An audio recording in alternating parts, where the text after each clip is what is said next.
Hello, word nerds! Welcome to our live chat on conventions and announcements and all the things and whatever else we happen to talk about. It is August 16th, 2015. It's just the three of us, but we're all really stoked to be here. And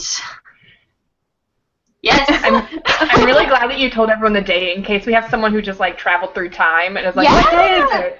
I'm just being considerate. Yeah. For all our time-traveling friends. All those time travelers out there. Yeah. Sure. Like those people from the future, from when like all of us and all of our viewers are best-selling authors and they want to like come back in time and see our old stuff. This is for you guys. Leave a comment and let us know how successful we are in the future. Yeah. Watch somebody just totally screw with us. Yeah. I'm from 2017. Well, Emma and Aaron. Megan's famous, but Aaron's dead. I was going to say the opposite. I was going to say Aaron and Emma are billionaires, but Megan's dead. Oh my God. Big minds think alike. Oh dear. Please don't do that, everybody. Yeah, that would creep me out for a really long time. Yeah. Tell me when I die. I'm like reading a super creepy book right now, and so just anything is possible in my head at the moment. What book are you reading? Illuminae by Sounds familiar. Amy Kaufman and Jay Kristoff. It's so good.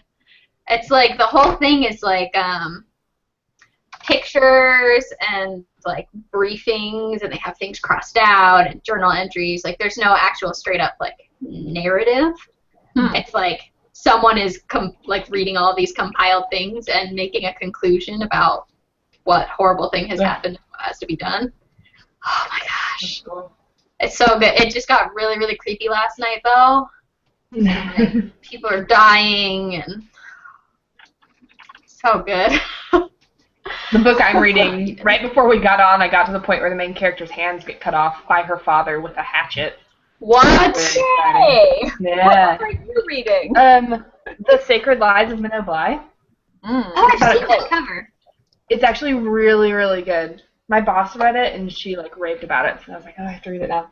But it's really good. It's about like a cult books. yeah, it's a girl. Yeah, and cult books are like the thing right now. There's a ton of yeah. Really? Yeah. Yeah, And when it's I was about, like, interning with Beth, people were like, everyone wanted a cult book. Yeah, and yeah, it's like this girl whose family joined this cult when she was like 5, and they like lived in the mountains in the middle of nowhere, and so the book like picks up where she has like the community has been like burned to the ground, and she's run away, and she's being tried because she like right after she ran away, she ran into this guy and like beat him to a bloody pulp basically, and so she's in juvenile detention, and there's like this FBI agent who's trying to find out what happened in the community, who's coming and meeting with her, and it's also like her life in the detention center, and so she's like reflecting on all the things that happened, and yeah, she has no hands. Oh my god. Because she refused to marry the prophet, and so her dad cut her hands off with a hatchet. That's crazy. Ah! Oh no. It's really good. But it's weird. Wow. Yeah, that sounds really weird. exciting. I'm going to have to read that now. I know. I was like, the whole time I'm reading, I'm like, Megan would love this. I'm glad that when you read about fathers chopping off their daughter's hands, Makes you think of her. And the first line of the book is, I am a blood-soaked girl. Oh, yeah, you texted me about that. Yeah. Oh, my gosh. That's great. That would pull me in for sure. Mm-hmm. Yeah. Hell of a first line. Yeah. If you guys have any questions, let us know in the comments. At some point, we will get to the topic of convention. Like, we're just updating everybody on what we're reading right now. That's a good thing to do. Yeah. We had some questions from Jody about Erica's cover design video, which I actually know the answer to some of those questions. But she had 3 questions. What program does Erica use? It's Adobe Photoshop. She usually gets her photos from stock photo websites, things like Shutterfly, Pixabay, things like that. And you just have to go like deep. You have to go way down there. And like the more you search, the more the stuff you'll find. For images like the ones Erica uses at that high quality, they're generally not free. Yeah.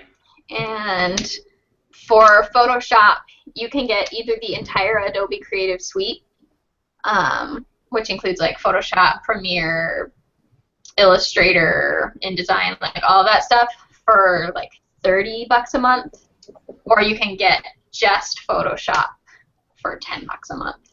So it all costs money, but you can get it for pretty cheap. And it's a fantastic program. I highly recommend Photoshop.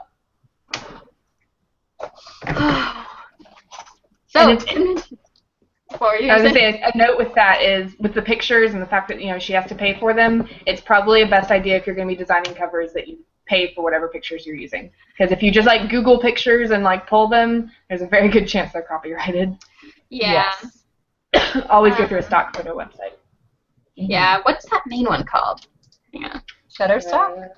Shutterstock. I called it Shutterfly, but that's where you make the photo books. Yeah. Shutterstock is where I get all of the ones that I put on Wattpad.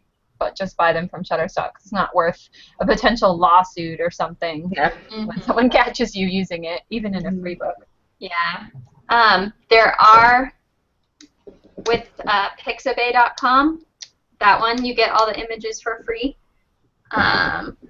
But you just have to make sure, like, if there's a person in the photo, you have to get in touch with the artist and make sure that it's, like, okay to use it in the way that you're going to use it. Unless they signed a model release, in which case, okay. I used to use PhotoPin sometimes as well. I think it's called photopin.com. And you just have to credit the photographer or whoever owns the copyright of the photo, which is what I use for blog photos, and then just put a little belongs to so-and-so underneath with a link. Yeah. Because there was that big kerfuffle a while ago with a writer who was blogging and got sued because she used somebody's picture. And then it's all over the internet now, so be warned. Yeah. Yeah, you gotta be careful with them pictures. Just like you wouldn't want someone stealing your words. Photographers don't want you stealing their pictures. Pretty much. And it's surprising that people don't realize that they can't just use something that they pull off Google. Makes sense, but yeah. So conventions. They're super fun. I've been to 2 like writing conferences, and both were super fun. Which ones did you go to? I went to Life, the Universe, and Everything. What, like a Douglas Adams convention? It's like a sci-fi fantasy writers convention. Awesome. And that one was awesome because it was where I went to college and students got in free. And so that one, like the ones you get into for free are a little sketchier. So it was kind of like I went to the copywriting class and like a dude asked if he could use Star Wars in his title, but not copy Star Wars, but just like write about Star Wars and make money off of it. Right. Where am I? And the second one I went to was the Storymakers Conference, which was also in Utah where I went to college. And that one actually cost money, but it was really amazing. I saw like James Dashner. I walked by him like 3 times just so I could read his name tag over and over and over again. That's so crazy. Did you say hi? I would have just been like, I was too afraid. You're James Dashner. I've been writing for like 6 months. I'm the weird girl that keeps walking past you and then turning around and walking past you and turning around. Yeah. He's probably used to it. Yeah, that was the first one I've ever been to, or the only one I've ever been to. I haven't been to a ton of conferences that had like agents there that you could pitch to and like free time where you could connect with the other writers who were there. See, because like a business card. I'm kind of the opposite. Like I really love the idea of what you're talking about with like big name authors there walking around. Like I've never been to anything like that, like Yellfest. But I've been to the very writer-centric ones where you meet like a whole ton of writers and workshops, and you do get to sit down with agents, and you don't have to pay for it because it's part of the money you spent on the actual conference. I usually go every October for 3 days, but maybe not this year. But it's a very good experience because the writing workshops are all by pretty big name authors, like people who are Yeah, at least making yeah. millions. So takes so many notes every year. Yeah, that's how the Storymakers one was. It was like I learned a ton. Those are super valuable. And if you're a student at a university or even a high school, you can talk to the English teachers or department, and a lot of times they actually have like funds to send students to conferences in the area. You just have to like ask and kind of push for it. But that can super help with the cost because it can get expensive. I was going to say, I know the one that I go to, the Surrey International Writers Conference, has special student prices. Like they have a separate table and they have separate like wristbands and stuff. And I think it's like heavily discounted for the 3 days so that students can actually afford to go, which is really cool. So yeah, for sure. Take advantage of it while you're still a student.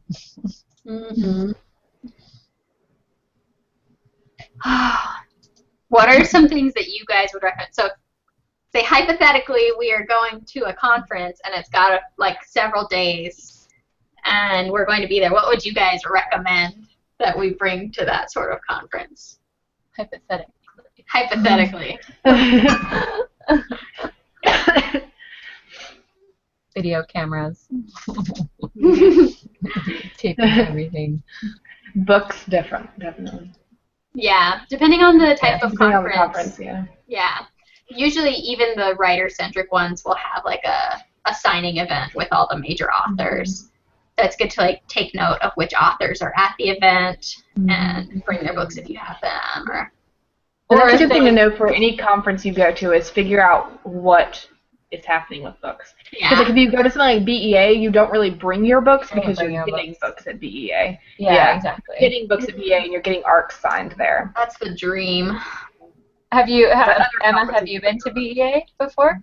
I've never been to a conference. Okay, BEA was my first last year. No, this year was my first time going to New York and then going to BEA, and it was I've never done either of those seriously. things.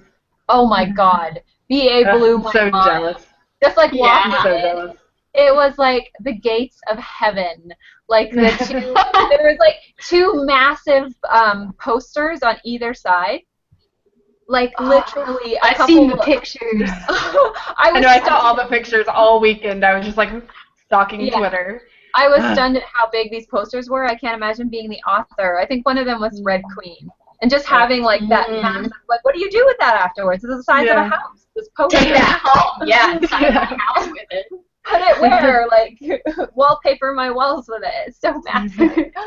Yeah, and then it's just you go into this room and it's just like booths on all sides of like Tor and Scholastic, and like they all have different books they're giving away, and I met the guy who wrote School for Good and Evil and got him to sign the poster. Oh, so amazing. I'm so mad that BEA is in Chicago this year. It's like, this is the first year I could actually go. It's kind of a weird place for it to be.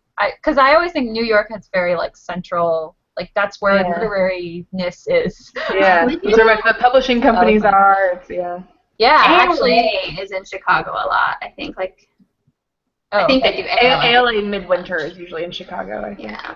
Which is a horrible time to be in Chicago. Why would you Midwinter? Yeah, the regular ALA conference is going to be in Orlando next year. And my job won't pay for me to go. And I work for a library. That's weird. They'll only pay for the librarians. No, I still think it's weird that it's not in New York again. Because I want to go to New York again because I went to all of the publishing companies, like all of their head offices except for Scholastic. And Scholastic's one of my favorite. They have the coolest office, apparently. But yeah, I went on like a downtown New York scavenger hunt with my two buddies going from like one head publishing office thing to another. It was very cool. I've never even been to New York. It's so fun. I would love to live there. Oh, we almost got kicked out of Random House because we actually went in. We actually went in and we're like, "Are we allowed taking a picture?" And the one guy was just like deadpan, and he's like, "No," because there was like the Random House sign above the desk, and I guess they discourage tourists from just like taking crazy selfies in front of the front desk, right? And then the other lady is like, she like looks around and she's like, just go ahead. Be really fast. Such dorks. So we've got this picture of this on top of our heads because we're trying to get the Random House sign in too, and like giggling and shuffling and staring at us. It was really bad. That's amazing. I'm pretty sure the guy was ready to call security and be like, get them out of here. Maybe the next time that BEA is in New York, we'll all be going and like our books will be there. That would be Or they'll be talking about our books at least. And it could take a while, but if they're at least talking about it, like, if I have an agent there that I could have lunch with, that would be cool. That would be very cool. And then I'll be dead. 2 years from now. Everyone else is famous and I'm dead. That's my prediction. I got hit by a bus. I knew it. I knew I shouldn't go outside. A bus with like an advertisement for your book on the side. Yeah. Oh my god. Irony. I don't know what that is. It's kind of mind-blowing, that idea. Some weird twist of fate. Yeah. Some cruel twist. There. Now that's the only way that I'm content with going out. Look what you've done. That has to be. I'm going to be like 90 and they'll be like, you have cancer. I'm like, no, I have to get hit by a bus with my book on it. I'm not going out any other way. Oh my gosh. Some other things I think you could maybe want to make sure that you bring are comfortable shoes. At conventions, you're usually wandering around a lot, like walking from one place to another, particularly at places like BEA or like Y'all Fest where there's multiple locations. BEA is just in like one massive building, I think, if I understand correctly. I think That's all the Jarvins, right? Where what I saw from walking around. Yeah. But Y'all Fest is in like 3 or 4 different locations. So you want to be like comfortable. Yeah, it's in like indie bookstores and the library and stuff. So you have to walk around. That's cool.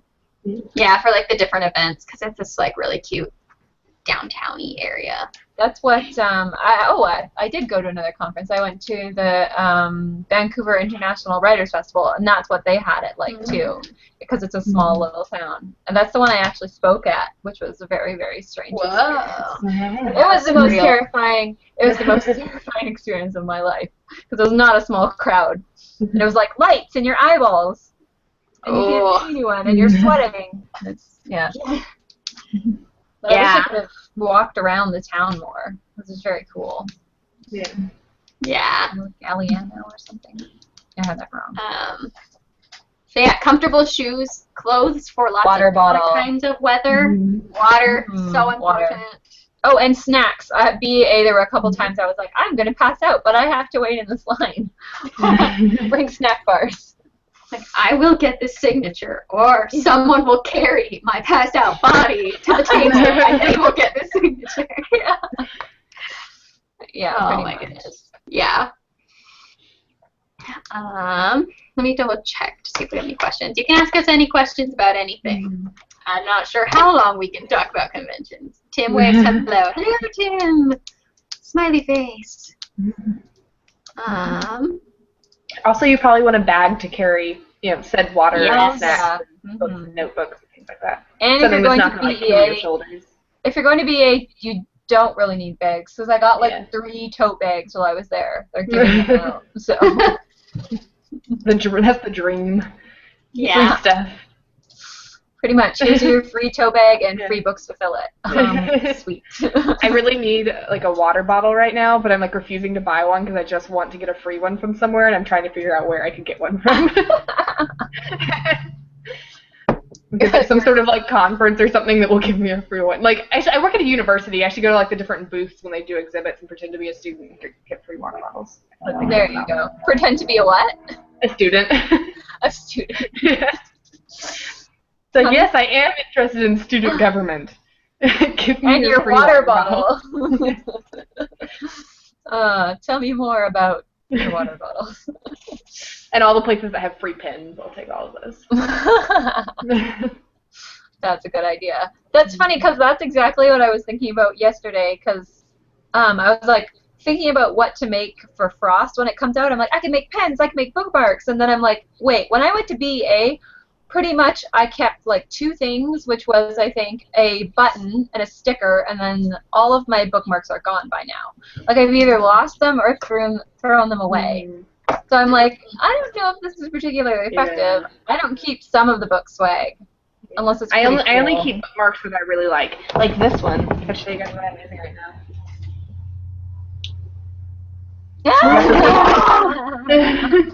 I have like some signed bookmarks that I use if I don't have the signed book.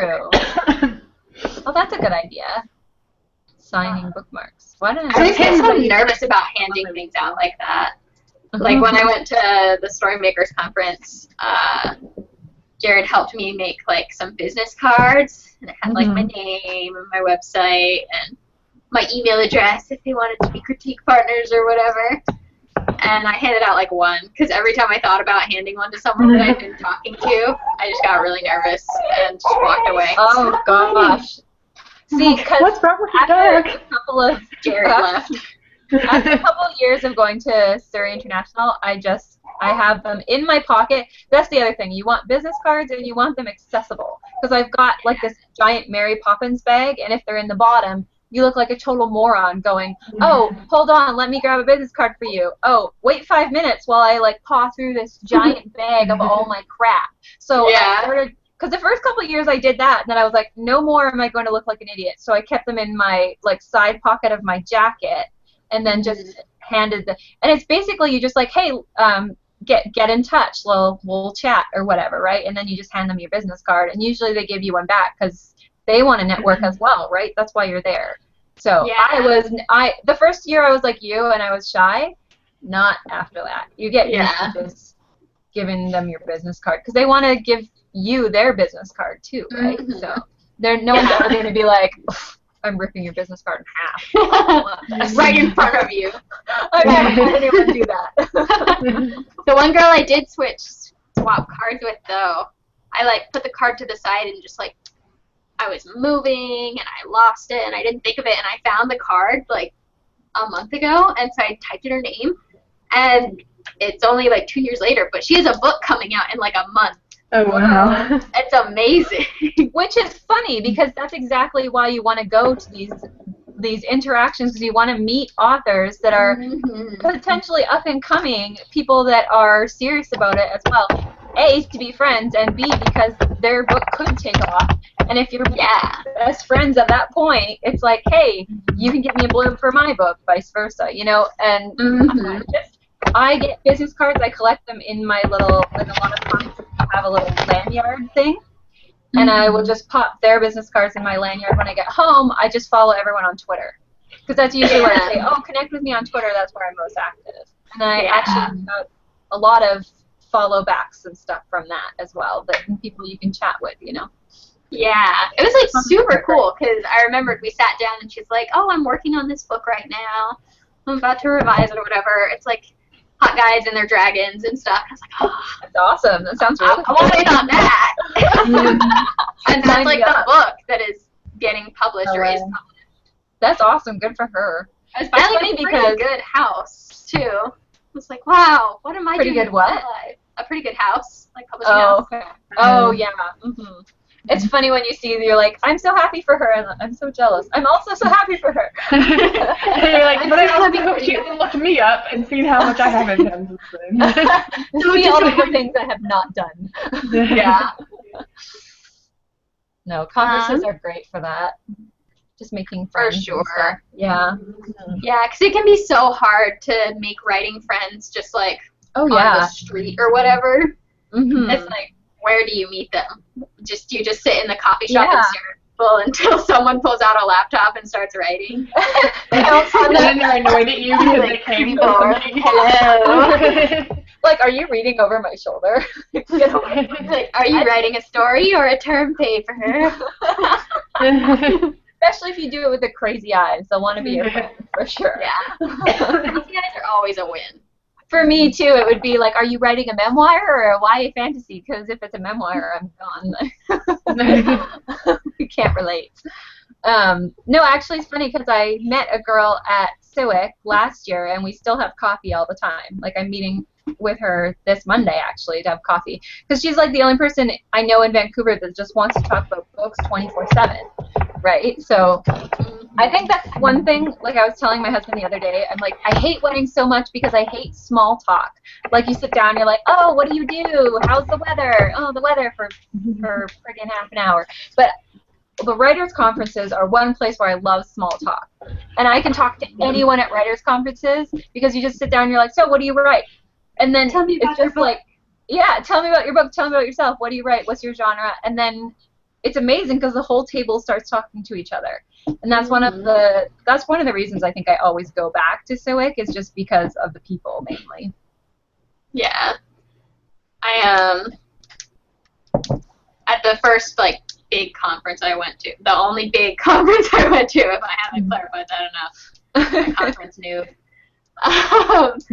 But I'd only been writing for like 6 months or whatever, and I was so excited, and I like sat down at this table, and I start making talk with the lady who's sitting next to me or whatever, and I like looked down and realized that she's like an agent from like Folio Literary. And I had never seen or talked to a literary agent before at this point. I was just like, are you human? I don't understand how to communicate with someone I'm so in awe of.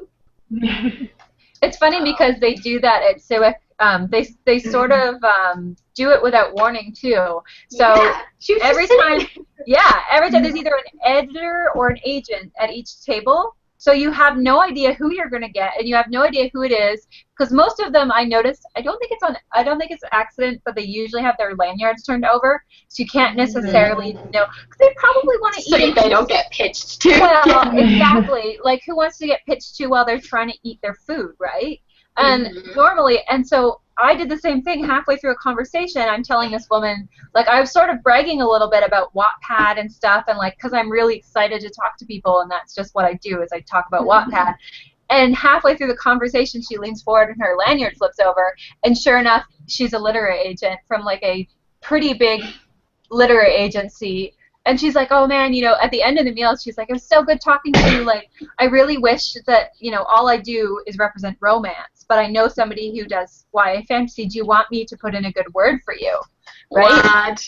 Yeah, so that's just the thing. It's like being open and friendly and enthusiastic to everyone you meet at a writer's conference can never go wrong, right? Because either you make a friend or you make a connection. So, yeah. And you bring up something that I think is like a really important etiquette type of thing when you are at a writer's conference. If you see an agent, they're not there for you to go up and pitch them at any time. If you want to pitch them, make an appointment.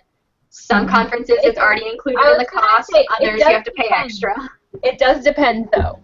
It depends on the agent, for one, and it depends on the conference. Because at Civic, you can go up. Yeah, you can go up and approach a literary agent and pitch them, but one, you have to know when it's okay to do it and when it's not appropriate to do it. Times yeah, and two, you have to know if the agent is okay with being approached or not. Like, earlier in the conference when I was there, I attended all these talks, and I heard one literary agent say, I don't ever want anyone pitching me, just going up and pitching me, make an appointment. And I'm like, okay, log that away, don't approach that person. But another agent said he didn't mind being pitched to, so I wanted to pitch him, and I pitched him later as he was walking, back through the crowd or whatever. I just said, oh, hey, nice to meet you, and I'm a big fan, blah, blah, and then told him about, and he requested my story. And it was like the scariest thing I have ever done in my entire life. But he was fine with it because I wasn't a psycho. I didn't try to pull him out of a conversation. I've seen other people. I saw one lady. Yeah, exactly. Follow the rules, or learn the rules. Learn the crap out of the rules and break them in a professional way, or a way that doesn't make you look like a friggin' psycho. Like, I saw one lady last time, one of the bigger agents, being followed around by this guy. He was following her and pitching to her as she was walking through the crowd, and she was ignoring him. And I'm like, hey, her body language is clearly like a go away and leave me alone, you psycho man, right? And he's not picking up on it. He's trailing her and being like, let me tell you all about my story, right? So that's the type of thing. Or, the woman who slid her manuscript under the bathroom stall. Don't do stuff like that. I think that goes without saying. Or actually, a really good one was, I think there was a talk by, I don't know if it was Janet Reed or someone else, but she said that there was a woman that pitched to her a manuscript about a first-person perspective from a serial killer. And then later on, and there's a woman that killed people by baking them brownies with poison in it. And later on, this woman left a manuscript at her door, at her hotel door, and a plate of brownies. No! Oh my gosh. Yes. Oh my This is the type of stuff that goes on at these conferences. Oh my gosh. So don't do that. Just burn it all. Mhm. You can't be trusted. Change your name. Yeah. If you have an idea like that, Yeah. smack your head on the desktop until it goes away. It's like really sad, but there are a lot of really creepy things that happen to literary agents. And so just learning what they're okay with and what they aren't goes a really, really long way for when you're meeting them in person. I know, like, while I was interning at an agency, they were like, yeah, we have this list. There's this guy who's sending death threats. We have our special FBI guy. He handles all of our stuff. I heard that too, yeah. That's so crazy. Yeah. Well, there was that, she's quite famous now for having been attacked, the one literary agent that was updating her where she was on Foursquare, or whatever that app is. And then that guy stalked her and attacked her with a baseball bat, right? There was that one. And I just can't imagine, like, Yeah. people are crazy. Be very kind and courteous to literary agents is the moral of this story. Because I they think do a more lot often- for authors. Yeah. I think more often, like, most of the time for these conferences, you're going to get a request if you set up a pitch. If you set up a pitch and a time to go talk to them, unless you're pitching them something that's way off of what they usually want, like a different genre, Just say. totally not prepared. Yeah. Or something. But normally they're going to say, yes, send me the first 50 pages so they can, if they need to reject you, it'll be over email. Otherwise, they get these people that refuse to leave or, cuss them out because they say no or whatever. So normally you're at least going to get a chance to get your work in front of the literary agents if you make an appointment. What's going on with your dog? He just walked up and is eating popcorn, and I have no idea where he got it. I'm so confused. Cheeky monkey. I heard him like slobbering, and I looked down. He's got just like a little bit of popcorn just on the floor. Oh, do you not have popcorn beside you? It just came out of nowhere? I have not eaten popcorn today. Oh, okay. I thought you had it with you or something, and I was like, oh. But it just came out of, mystery popcorn. Yeah. Who knows? Who knows? God. We have a question from Jody. Thanks for asking, Jody. She said, where do we see YA going in the next 2 years? Do we see more of a contemporary romance coming back and less of the sci-fi fantasy dystopia? Basically just like, where do we think trends are going? I think dystopian is pretty well dried up. Unless it makes a mysterious resurgence, which I really can't see happening. I don't think it will for at least 5 years. I think there have been recently quite a few purchases that are fantasies with a setting that's kind of based in history, like a historical type fantasy. Yeah. And there's quite a few of those that are being bought right now. Mm-hmm. Yeah, right now is actually a pretty good time for like the epic Throne of Glass-ish fantasy. Mm-hmm. Whereas in the past it's been a little harder to sell that, but there's actually like a market for it now. Probably because of Throne of Glass. Yeah. Thank you, Sarah J. Maas. Yeah. All of us are very grateful. We are, yeah. And I think ones with a lot of like politics and things are really I big think right is why Throne of Glass is because it's like almost like a political. I don't know. I've always loved that though. Like I read a series. Where is it? I think I have it on my. Where are you? Maybe I'm not gonna be able to find. Oh no, here it is. This is by Jennifer Fallon, and it's an adult thing, but it's sort of like it has the same feel of Throne of Glass, in that there's a lot of court politics and backstabbing going on, and Game of Thrones, right? With like, everyone wants to put poison in your goblet so they can take another step up the rung, you know? Yeah. And that's why I like Megan Whalen Turner's The Queen's Thief series, is it's very political. I like stuff like that. And there's less magical type things going on, and it's more of a political thing. But I know there's a book coming out, I think this month, it's sometime this year, that's a fantasy. It has magic and everything, but it's about Alexander the Great. But it's like retold with magic. And I think I've heard of a few books being bought recently that are things similar to that, where it's about like a historical period, but with magic added in. Yeah, there's Kirsten White has one coming out. It's the slaughterer guy. His name starts with an E. Look it up really quick. I don't know. That said, I would not. Jack the Ripper. So, that guy. I would not write for trends though, if that's why this question's being asked. Because by the time you finish, it's on to the next. For sure. Here it is. Hang on. It's based on Romanian history. God, found the title. It's like Ivan the Terrible or something, I think. Oh, okay. I can't remember off the top of my head. But it's the Romanian emperor guy who killed a ton of people. I think that's Ivan. I think that's... Yeah. And it's called And I Darken, and I'm real excited for it. Whoa. And then there's like Ray Carson's book that's about the gold rush, but with magic. Ooh, There's a few things like that where it's actually set in like real history, but with magic. So like magic realism, or is that something different than like a historical fantasy? Okay. Yeah. Okay. Gotcha. And as far as contemporary goes, it's been a few months since I finished up my internship, but I was interning for an agent who does primarily contemporary, and there was a lot of like humor.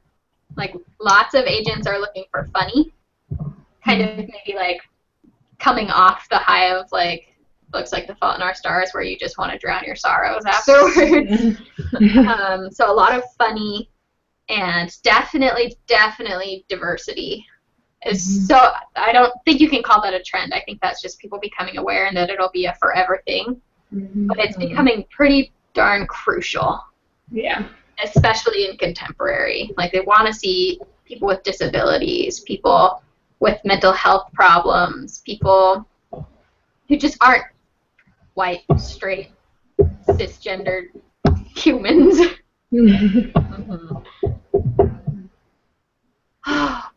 Books. Or just it's hard to look all the way in... forward into 2 years, like this question was. Yeah. Like I can make good predictions about what we'll be getting in about a year, but in 2 years, 2 years is pretty hard. Well, 2 years. If you look at the things that are bought now, they'll usually be coming out in about 2 years. That's basically any debut books that are being bought right now. Yeah. 2 years. Like if you have a subscription to Publishers Marketplace, that is a really easy way to track the trends. Because you can see all the things that have been recently bought and that are being released about 2 years from now. But again, it depends what your motivation for looking is, because I have a Publishers Market subscription so I can research agents, but if you're looking to research trends in order to write by them, you pretty much fail unless you're like the fastest, most clean writer in the world. Unless you're Stephen King. Yeah, and you can write a clean draft. He makes the trends. He doesn't even have to track trends. Yeah, exactly. But like, I don't know about other people, but I can write a book in a month, but I'm going to have to revise it for several months after that, right? Because I don't write a clean first draft. So there's no way I could try to keep up with trends. It just wouldn't work.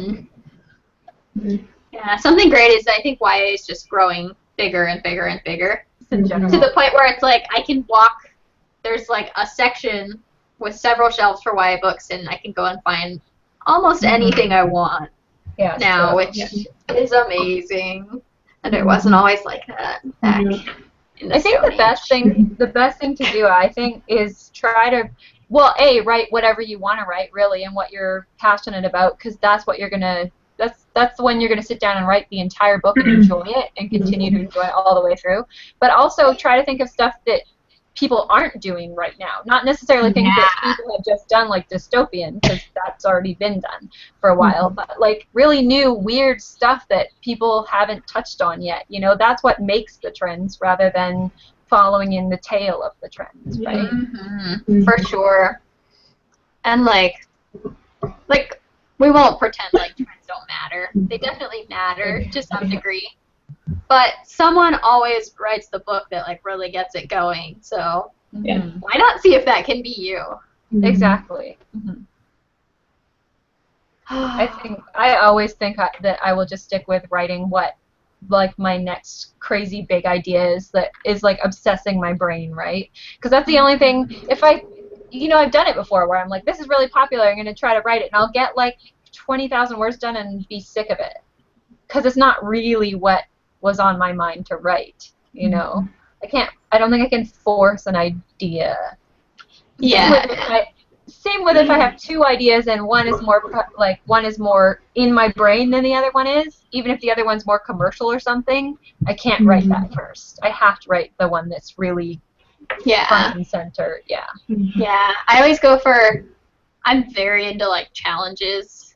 Like I'm a very competitive person, and when you write, it's hard because you can't be competitive with other writers because one writer's doing well, every writer's winning, and so I do this like weird thing where like whatever idea is the most scary to me, that's the one I write. Like the one I'm most afraid to take on. So for this last one, it was like, this is the darkest thing I've ever written. That's very scary, and it's got a twist at the end that I'm really scared to write or whatever.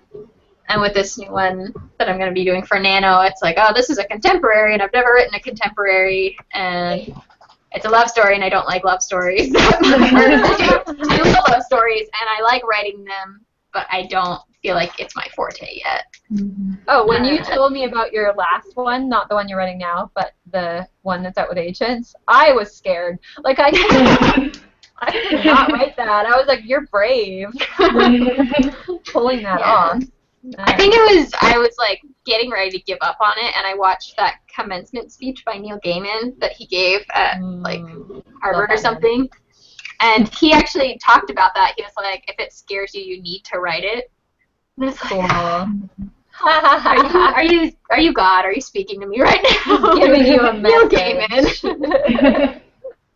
And I love it. I love that book so much. So much.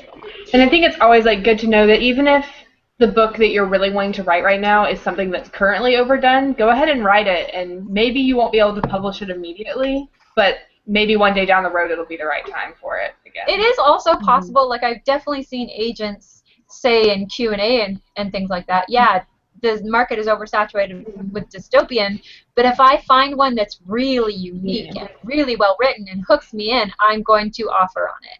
You know, so like if it's something that's obsessing you, then write it. Yeah. Like dystopian had been out for like a year. Like dystopian was well on its way out the door when the murder complex got bought. Yeah, and that's doing super well.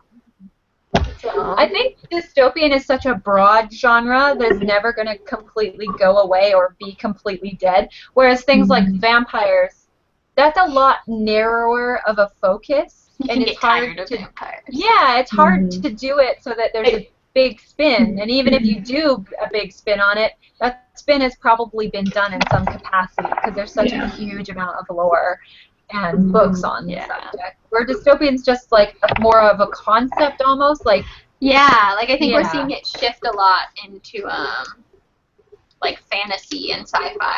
It's like, okay, well, dystopian's out for America. Sci-fi. Let's take it somewhere else. A lot of people are really tired of dystopian set in America. Yeah. Oh, but I did see the cover reveal for one that I'm really excited about. It's by Corinne. I don't know how to say her name, but it's spelled Duyvis. And it's like a post-apocalyptic dystopian type thing where the world is basically ending and they're having to decide like who gets to go and who has to stay and be there like when the world burns. Lottery type of thing. They're doing like survival of the fittest basically, and the main character is autistic, and so she's like trying to figure out where she fits into all of it, and it sounds amazing, and I'm really excited because from what I understand, the author is also on the autism spectrum. Oh, wow. And so I'm very, very excited to read that. Yeah, no kidding. She's from Amsterdam. Yeah, I still want to yes, read yeah. the Scorpion Rules still. Really Oh yeah, badly. I've read that Oh one. yeah. I so badly. I missed the day that there were arcs at BA, and I was Yeah. really sad. I got a Oh. digital arc for that one.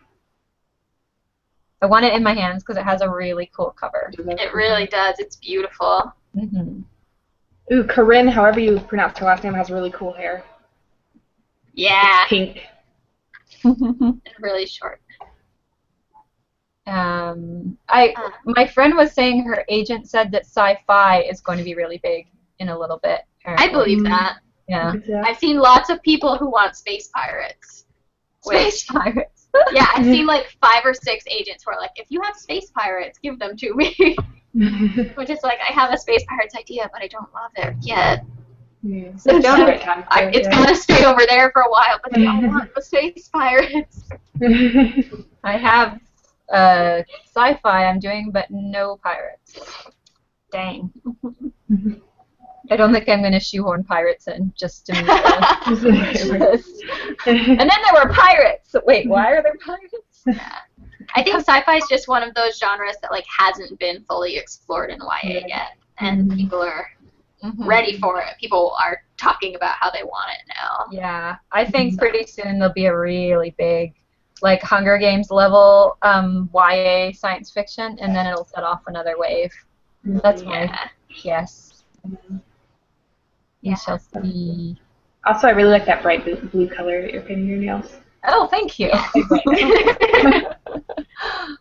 Kind of goes with the sci-fi theme. I don't know why. Space. Like an electric blue. Space. We have a semi-question comment that I'm turning into a question if it wasn't meant to be a question. But Jordan Rod 07 I'm currently plotting a novel in which a writer falls into a storybook world with Grimm's stories and things like Oz and Peter Pan. And they wanted it to make it so that they find classic villains and find that the stories we know aren't all true. But Jordan's like kind of worried that it'll seem too much like Maleficent or like stuff that's already out there, you know, like Once Upon a Time type stuff. So what are your recommendations for taking stories that are pretty well known and finding ways to turn them on their head so that they don't feel too familiar? That's a good question. Definitely be aware of the big names that are out there, so you know what they've done and can avoid those things. Agreed.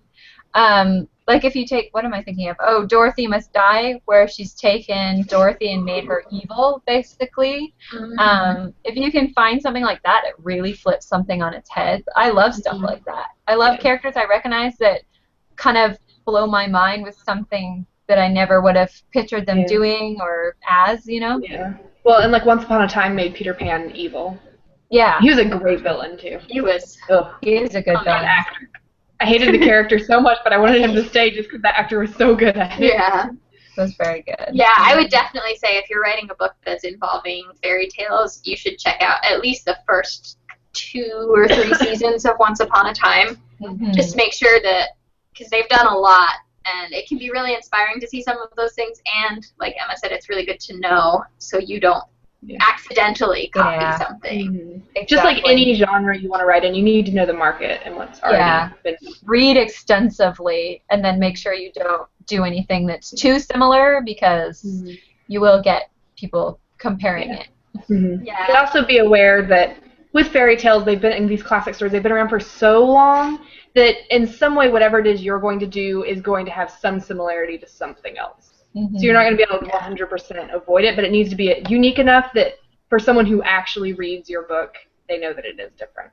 That makes It's sense. also interesting to know that the original Grimm's fairy tales, which you probably already know this, but they were a lot, grimmer than the versions that we have in our heads now. So even if you go back to that original base, and there's other people that have done that, but so you would have to have your own spin on it. But there's a lot more. There's a lot to work with in the very original first fairy tales. They were not really very fairy tale-ish. Yeah. They were cautionary tales. Yeah. That's literally what they were. They were cautionary tales mostly for young women. Yeah. Another thing I would recommend for that, for when you're trying to cast villains in a different light, is look at the secondary characters that are there, the henchmen and the best friends, and see if there's a way that you can utilize them and make them more important. That can be very unique and very big. For example, in Tiger Lily. I was just thinking where that. Tiger Lily is like a random character, and so you don't really know anything about her, and so when you read that story, it's kind of like, well, I roughly know Peter Pan, but it still feels super fresh, super new. Yeah. They also did something with Shmi that was different too, because Yeah, you know, that got me super thinking, creeper. like, is he like different? Is he a psychopath? Like, what's his, you know, and stuff you would never ever think of, because to me, Shmi is that kind of dopey guy in the cartoon that just does everything Captain Hook says, and you think of him as kind of just a flat character that is just there. Yeah. So when someone took him and fleshed him out and made him really complex, I was like, whoa, what's going on in his brain, right? He's like a new character that I've never seen that side of him, you know? Oh, and we have a related question here. I don't know how to say this name, but it starts with an A, and the picture is a person wearing a hat. But I think this goes along the same trail. But what tips would you give someone when writing a fantasy villain while avoiding tropes such as them being like the evil queen? I think it all comes down to motivation, which we've definitely talked about before in our villain. I know we've had villain chats, which centers purely around motivation, but to avoid having a trope, you need the villain to be a real person. And real people always have motivations aside from, I'm going to wake up in the morning and be as evil as I possibly can. That's not really a true motivation. There needs to be a reason behind that. So Yeah. Yeah. And I think you can go lots of ways with it. You can go villain who's doing bad things for like a really good reason, and so they're very sympathetic. Or you can go completely the opposite, which I'm doing right now in my book, and it's so fun. Where I have an evil queen, like she's literally a queen, and she's evil, and she has like a motivation, but it's just gone so far wrong, and she just knows that she's like the baddest mother ever, and she just doesn't even care. She's like, chop off the heads, do all these things. I think just have fun with it, you know? Just really go crazy. Even if your villain is just like the villain who just wants to watch the world burn, make them crazy. Like, don't try to hold back on your villains. Yeah, because I think that's where they start falling into like the weird tropes, where it's just like evil middle-aged person trying to bring down a teenage girl. Yes. Your villain should definitely like, not just be there to be your character's conflict. They need to have their own thing. Like, you need to butt heads with your villain. Like, they need to give you a hard freaking time.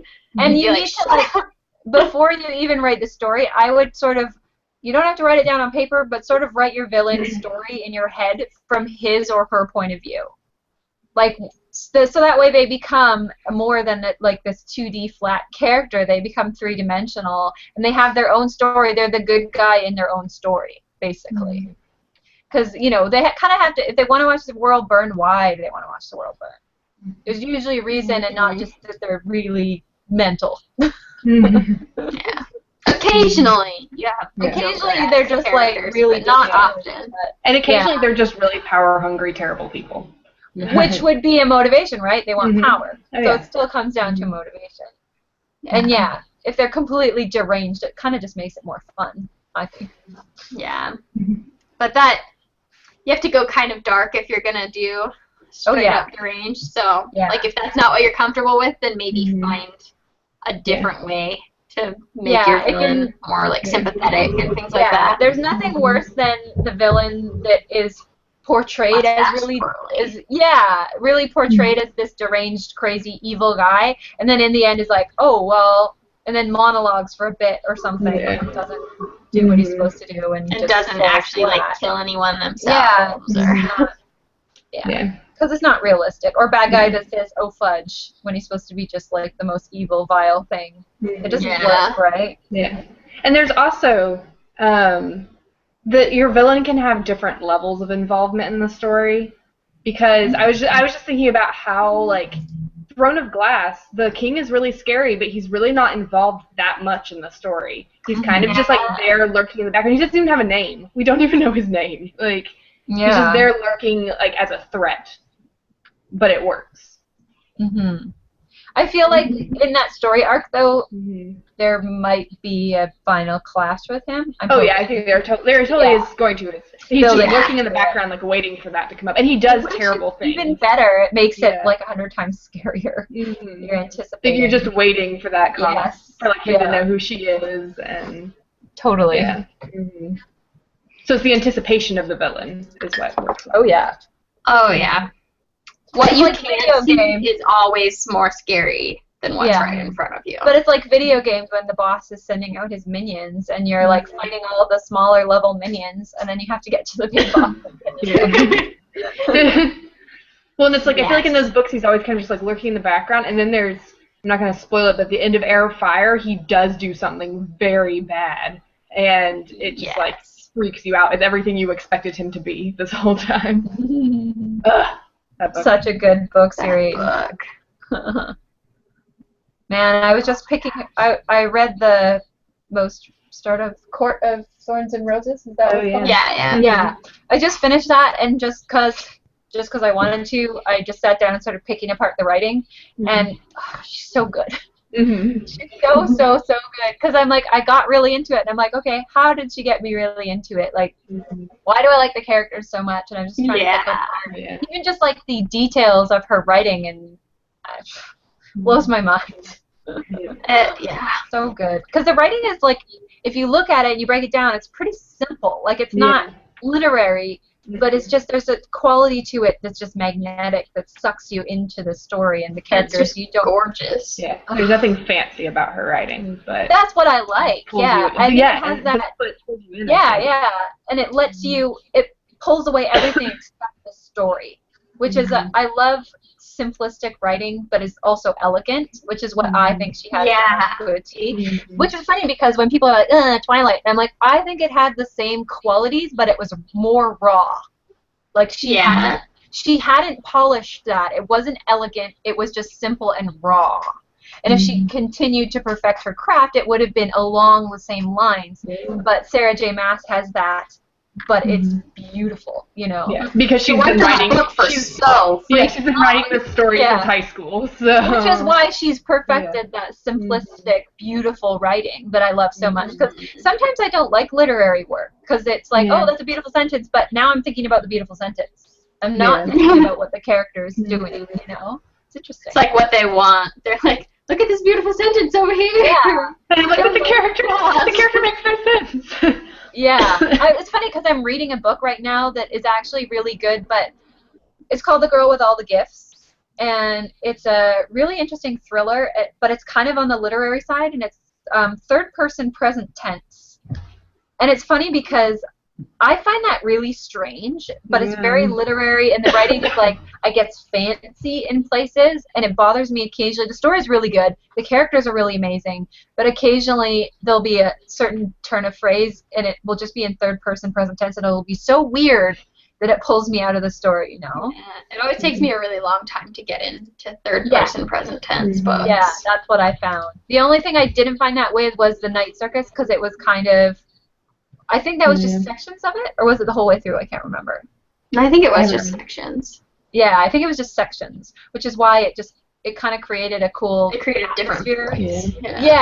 then it got back into, so I don't know. I wouldn't do third-person present personally. Yeah, same with first-person past. I have like a difficult time. For me, it's like third-person past, first-person present. Yeah, it's funny because anything else. It's funny because I don't, like, I really get sucked into first-person past. Like, I can really enjoy a book and not notice it. Yeah. But I have a harder time writing in it. Like, I'm a lot better in, this is something I've discovered recently. Like, I didn't know that. I wrote in first-person past tense for ages. Like, the whole book of Frost is in first-person past tense. But I'm way better in first-person present tense. This is, like, something you find out these things about yourself the more you write, basically. Also, apparently my computer is going to restart in like 5 minutes. Oh, no. So I might disappear. Well, we can do our big announcement now then. Yeah. I've been going for like an hour anyway now. Oh, we have. We're not talking about conferences anymore. Yeah. We've gotten so far off from conventions and stuff. But if you caught the hints and the shifty glances, the Word Nerds are going to Y'all Fest! Woo! All 6 of us! Partay. We're so excited. All of us are going to be there, nerding it out, vlogging a ton. We'll do hangouts on air so you guys can see it. If you're there, let us know. Yeah, maybe we can catch you at one of the bookstores or something. Yes. But yeah, we're really excited. There's going to be loads of footage because I seriously want to document like every second. Everything. Yeah. Be my video proof that I have friends. Look at Mom, I do. Look, I made friends. On the internet, just like you always told me not to. Yeah, that's right. Yeah. If That's so funny. 1990s Megan's mom heard about what 2010's Megan is doing, she would have a heart attack. Horrified. Yeah. I wasn't even my parents didn't even like me going on the forum, you know, like the chat room forum Oh, yeah. things. It wasn't even live chat or anything, and they were like, "Who are these people?" I didn't know who they were. It was probably a bad idea. They were Lord of the Rings chat rooms, though, so how bad could it be? Yeah. I know. I only went to Harry Potter forums.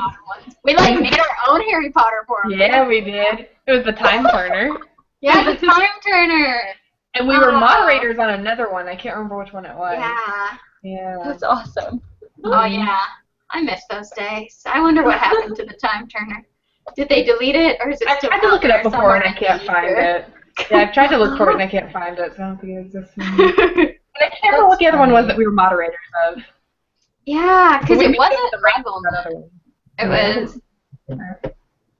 I don't know. We were all over that shiz though. We got ourselves banned from the Dark Mark, didn't we? Oh, what? What did you do? We did it on purpose. Yeah, because you know, like 13-year-olds, you're just like not doing anything rebellious, and then one day you wake up and you're like, I'm gonna troll some message boards and people ban me. We literally got Take that, blocked. society. Troll some message boards. That's the most rebellious thing dear. we might have ever done. Yeah. Get banned from You that. have a Haven't done badass. rebellious stuff. Yeah. Yeah. I think they did something that they like changed a policy we didn't like or something. I don't remember, but we just went in and trolled people. That's all we did was troll people. Oh my gosh. We weren't even like swearing or anything because we were like 13. I don't know what we were thinking, but it was the freest I've ever felt.